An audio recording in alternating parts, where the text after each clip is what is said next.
Hey, what's up, everybody? It's your boy Han Solo, and welcome to the Soloverse. Yo, I can care less what anybody thinks about The Last of Us Season 2. This show is really off the chain. Not only that, they have been going neck to neck with the video game on keeping a lot of pieces the same.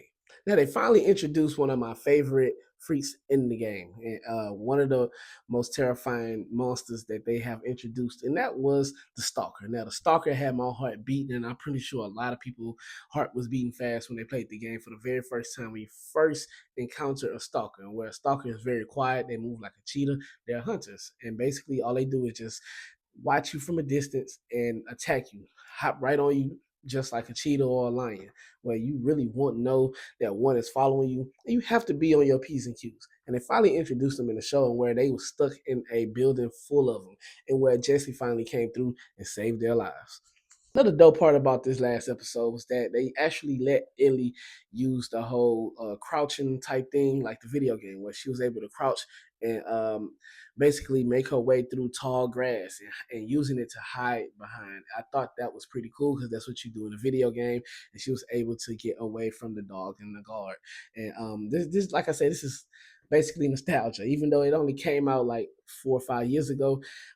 Just having that in the show just showed a lot that they was really trying to pay homage to the video game, and I was pretty excited to see that.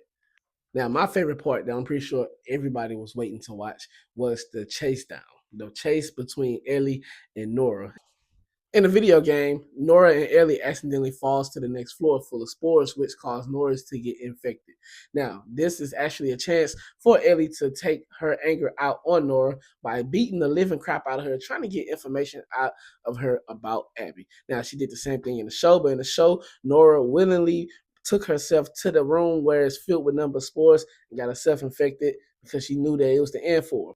Now, in the video games, Nora is voiced and played by Chelsea Tavares, who plays Patience in All American.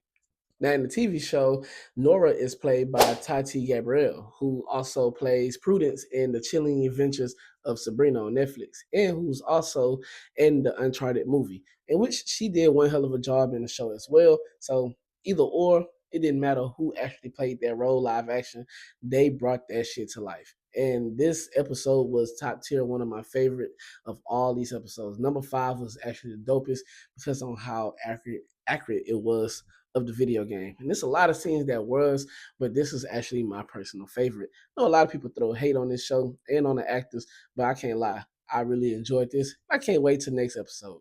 It's your boy Han Solo, and I'll be back with more content. I'm out.